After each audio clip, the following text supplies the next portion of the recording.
Hello guys, quick video showing you where you can acquire soul stones currently in Blade and Soul. Depending on when you watch this, there may be more methods like arena PvP, but I'll cover what I've found so far, which is immediately after launch. So soul stones are used pretty extensively at endgame, from enchanting your weapons, accessories and soul shields, and also for pretty much all the endgame crafting. So you'll always really have a use for them, and people will always be wanting to buy them as well. That said, at present we're pretty limited on the ways we can actually acquire them. They're exclusively from dailies so far, which means the supply of them doesn't really keep up with the demand. The earliest way that they can be acquired is through the Tomb of Exiles daily. I don't know exactly, but I assume it's level 36 that can pick it up. Also, if you can't see the quest, make sure you've done the prerequisite one, which is from Captain Gilwu in Hara's Mirage. All you have to do here is complete the dungeon like you normally would, either in a group or solo, it doesn't really matter. I only do it solo here because the cross-server dungeon finder has not been working today. And at the end you'll be rewarded with a chest which will contain 2 soul stones.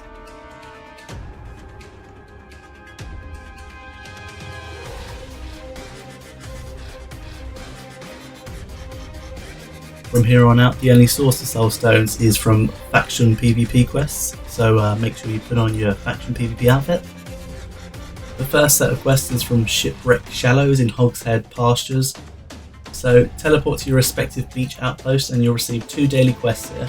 Really basic stuff here, just kill some Black Ram, pick up their litter, whoa, and then kill the opposing faction heroes and also steal their soul stones from their base. These 2 quests will probably only take you a few minutes, more if there's enemy faction around, but if there are, then you can just change channel to make it easier. And once you've done these, you will be rewarded with 3 more soul stones.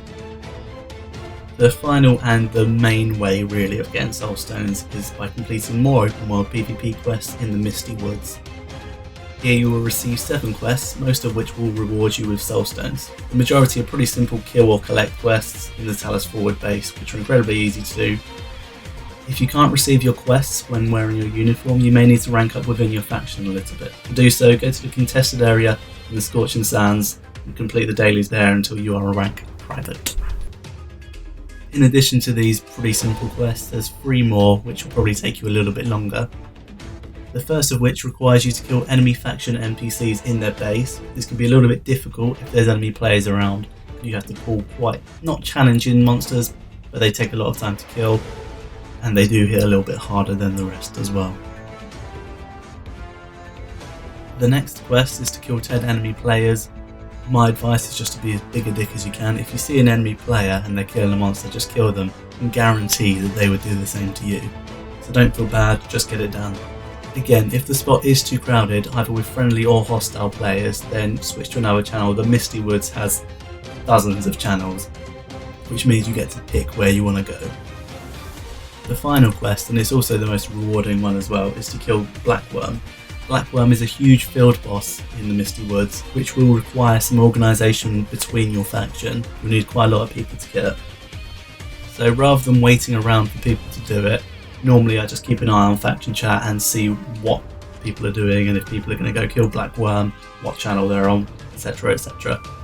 Issue of this at the moment, of course, is that there is a shitstorm of gold selling spam in the faction chat, in the party finder chat, in literally every chat, so it's kind of difficult to actually keep up, but try and do your best with it. Sometimes, depending on your faction on your server, you might not see anyone killing Blackworm for your entire day, so it doesn't actually get done every day. So once you've handed these in, and excluding Blackworm, you get 21 soul stones per day. Pretty good amount. They're going for about 30 silver each on my server at the moment. They range between about 30 and 35 silver, which is just over 6 gold before you take off the marketplace fee if you sell on the marketplace or whatever. You can also pick up the soulstone bags as a reward, which could give you some more soul stones. I think up to 5. They could give you 1 as well. I don't really like to gamble, so I always take the set amount, but really I doubt in the long run there's that much difference. But what you do with the soul stones is up to you. You'll need vast quantities of it once you've started upgrading your weapons and your accessories, or if you're doing any sort of end game crafting at all. If you're a fresh 45, it might be beneficial spend a few days just selling your soul stones so you can get your first Moon Water transformation stones and start upgrading your weapon a bit. You only need 2 to get it quite a few stages, and from that you'll see your damage completely soar. So that is soul stones. I've no doubt that over the coming weeks we're going to see more sources of soul stones, probably the arena PvP with the Zen beans, which is what I'm really looking forward to. So I hope you found it of some use. If you did, leave me a like, comment or a subscribe. Thanks for watching and take care.